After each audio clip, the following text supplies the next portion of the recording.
Presented by Kavita tools. सोचो, एक जंगल जहां हर दिन शेर की दहाड़ से सबकी सुबह होती थी, पर अचानक वहां पर शेर की दहाड़ बंद हो जाए तो क्या होगा। आज मैं तुम्हें उस जंगल की सच्ची कहानी सुनाऊंगा जहां जानवरों की सांसें तक रुक गई थी। जंगल में शिकारियों ने आतंक मचा दिया था। कब और कैसे? जब जंगल का राजा शेर सिंह जंगल को छोड़कर कहीं दूर चला गया। तो चलिए दोस्तों, शुरू करते हैं। ये कहानी है एक ऐसे घने जंगल की जहां पर सुबह होते ही हर वक्त शेर की दहाड़ गूंजा करती थी। शेर दहाड़ता तो हिरण जंगल से भागते, बंदर पौधों पर चढ़कर बैठ जाते और तोता दूर दूर तक खबर पहुंचाया करता था कि शेर सिंह जाग चुका है। फिर तभी ऐसा क्या हुआ, एक दिन अचानक से शेर की दहाड़ सुनाई ही नहीं दी। पूरा जंगल खामोश हो चुका था।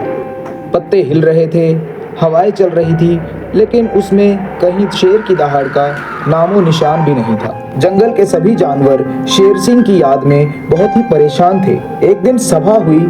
एक दिन सभी जानवर इकट्ठा होकर बातचीत करते हैं। तभी हिरण बोलता है, आज इतनी शांति क्यों है? बंदर कॉमेडी के मूड में बोलता है, कहीं जंगल का राजा सो तो नहीं गया है आज? मुझे तो ऐसा ही लग रहा है, देखो आज दहाड़ी नहीं है। तभी हाथी गुस्से में बोलता है, नहीं चिंटू, कुछ न कुछ तो गड़बड़ जरूर है आज। इधर लोमड़ी का भी सलाह मशवरा चल रहा था। बागराज बोलता है, कहाँ गए हमारे महाराज? लोमड़ी ने दुखी मन से कहा, दोस्तों, जंगल का राजा शेर सिंह गायब हो चुका है और शिकारियों का खतरा हरदम जंगल में रहता है, तो कृपया सब सावधान रहना। दिन चढ़ा पर शेर सिंह बाहर नहीं आया।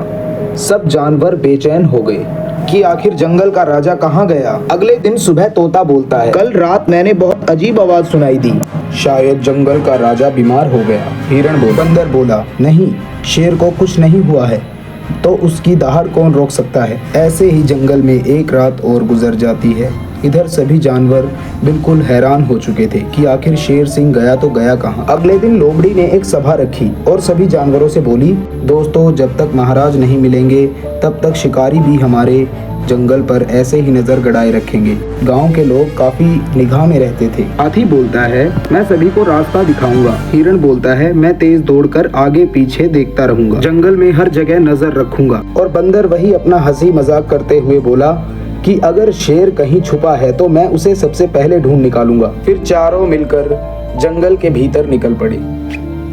जंगल का रास्ता आसान नहीं था। घना जंगल, जगह जगह कांटे, नदियां जिनमें मगरमच्छ छुपे हुए थे। जंगल में आगे कई रास्ते होते हैं तो हाथी और बंदर को अपनी टुकड़ी अलग बनानी पड़ती है। वह दोनों जंगल की पश्चिम दिशा की ओर जा रहे थे। जैसा कि हिरण ने कहा था कि मैं दौड़कर पता लगाऊंगा, वही हिरण दौड़ता रहता है और बाघ आराम से पहाड़ी के ऊपर घूमता फिरता देखता रहता है कि कहीं शेर सिंह दिखे तो। तभी हाथी और बंदर को मगरमच्छ वाली नदी के पास से गुजरना पड़ता है, लेकिन बंदर बहुत शाना था, उसने मगरमच्छों को भी दोस्त बना लिया था अपना। इधर बाघराज और हिरण भी नदी को पार करते हैं। वह अलग दिशा में थे। हिरण और बाघराज पूर्व दिशा की ओर जा रहे थे। इधर हाथी और बंदर जंगल के बहुत ही भीतर आ जाते हैं। वहां पर एक भेड़िया आता है उन्हें डराने के लिए। वह उनको डराता है, लेकिन हाथी उसे देखकर हंसने लगता है।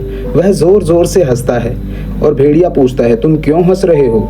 जब ही हाथी अपनी दहाड़ लगाता है तो भेड़िया वहां से भाग जाता है। इस तरह हाथी ने अपनी बहादुरी दिखाई और बंदर की भी जान बचाई। जब रात को सभी जानवर थक जाते हैं तब चिंटू बंदर उनको चुटकुले सुनाता है। सभी जानवर वहीं पर सो जाते हैं। जब सुबह होती है तो बाघराज और हिरण फिर से पूर्व की दिशा की ओर चल पड़ते हैं। उन्हें जंगल के राजा की बहुत ही चिंता हो रही थी। आखिर काफी दिन हो चुके थे। तभी कुछ ही पल ऐसा होता है जिसे देखकर आप सभी चौंक जाओ। बाघ को एक बहुत ही गहरी गुफा मिलती है जिसके सामने हिरण और बाघराज आकर खड़े होते हैं। गुफा काली थी, गहरी थी और अंदर से अजीब सी आवाजें आ रही थी। हिरण बोलता है, नहीं बाघराज, मैं गुफा के अंदर नहीं जाऊंगा क्योंकि मुझे महाराज से बहुत डर लगता है। अगर उनको पता चल गया मैं यहाँ हूँ तो मेरी शामत नहीं। तभी बाघराज बोलता है, मेरे हिसाब से शेर सिंह यहीं पर है, लेकिन अगर वो गुस्सा हुआ तो मुझे भी नहीं छोड़ेगा। हिरण बोला, हमें हिम्मत दिखानी होगी, बिना राजा के जंगल नहीं बच सकता। बाघराज, आखिरकार आपको तो महाराज के पास जाना ही पड़ेगा क्योंकि शेर सिंह मुझे देखकर बहुत ही गुस्सा हो जाएंगे। अरे अरे, हद है यार, मतलब तुम भी मुझे ही सुनवाना चाहते हो। ठीक है, मैं ही जाता हूँ अंदर।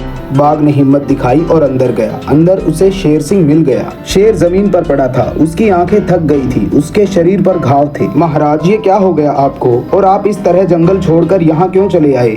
हमारा बिल्कुल भी मन नहीं लग रहा है जंगल में आपके बिना। तभी शेर सिंह बोलता है, बाघराज, अब मैं बहुत थक गया हूँ और बूढ़ा भी हो चला आया हूँ, तो अब मुझसे जंगल नहीं संभाला जाएगा। लेकिन महाराज, अगर आप जंगल नहीं संभालेंगे तो फिर कौन संभालेगा? और हम तो बिल्कुल भी काबिल नहीं है जंगल संभालने के लिए। दोनों एक दूसरे की बात सुन थोड़ी देर के लिए तो चुप ही हो गए। फिर शेर सिंह थोड़ी देर में बोला, बाघराज, तुम समझने की कोशिश करो, मैं अब बहुत बूढ़ा हो चुका हूँ, इसलिए मैं जंगल वापस नहीं जा सकता। मजाकिया चिंटू फिर बोला, अरे अरे महाराज, ये क्या हाल बना लिया है आपने अपना, बिल्कुल ही शक्ल बिगाड़ कर रख दिया आपने तो अपनी। तभी शेर सिंह चिंटू से कहता है, हाँ हाँ बंदर भाई, अब तो तुम भी बात मारोगे मुझ पर।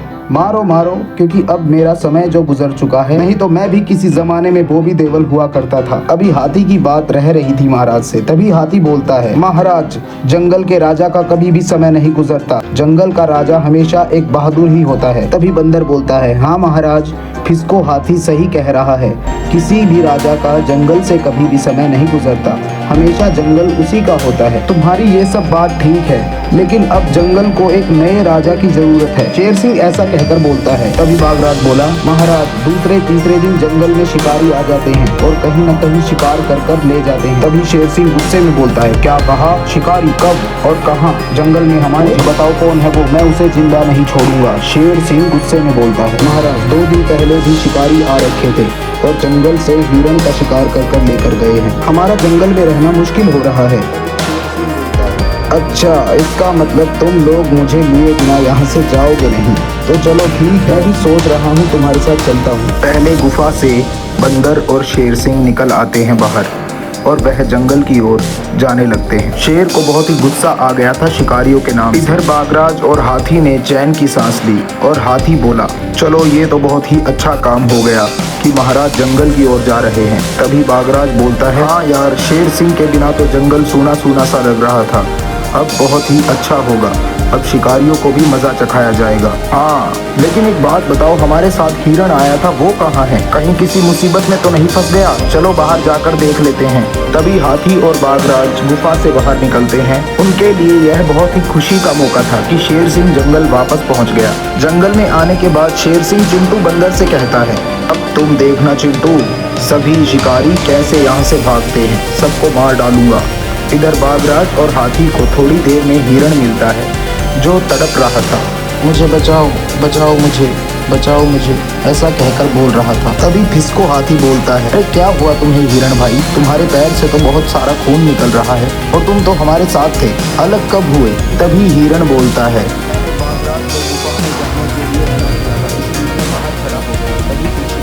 एक काम करो, जल्दी निकलो यहाँ से, शिकारी किसी भी वक्त यहाँ पहुँच सकते हैं, अगर आ गए तो भारी नुकसान चुकाना पड़ेगा। हाथी हिरण को अपनी पीठ पर बैठा लेता है और उसे लेकर जाने लगता है। उसे काफी रास्ते पार करने थे, फिर भी हाथी ने हार नहीं मानी और हिरण की पूरे दिल से मदद की। हिरण, बाघराज और हाथी थोड़ी ही देर में जंगल पहुँच गए।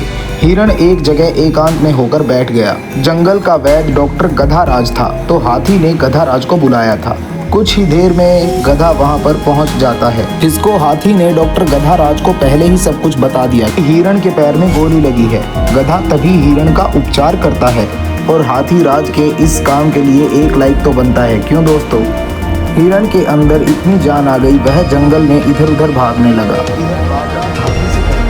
देखा, चोर की दाढ़ी में तिनका, जो करता है वही भरता है। अब बताओ हम क्या करें? हमारे महाराज तो जंगल में चले गए, यहाँ पर हिरण हमारा दोस्त जख्मी हो गया।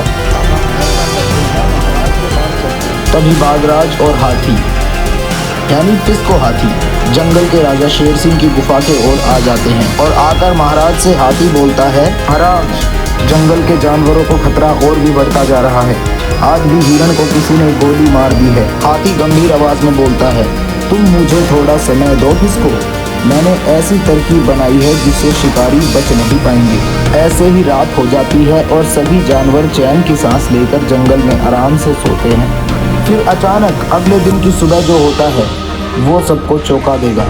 तभी 2 शिकारी जंगल के अंदर आ पहुंचते हैं। तो दोस्तों, शिकारी जंगल में क्यों आए, जानने के लिए बने रहे चैनल पर। हमारे चैनल को सब्सक्राइब करें और बेल आइकन दबाएं। And thank you for watching my videos.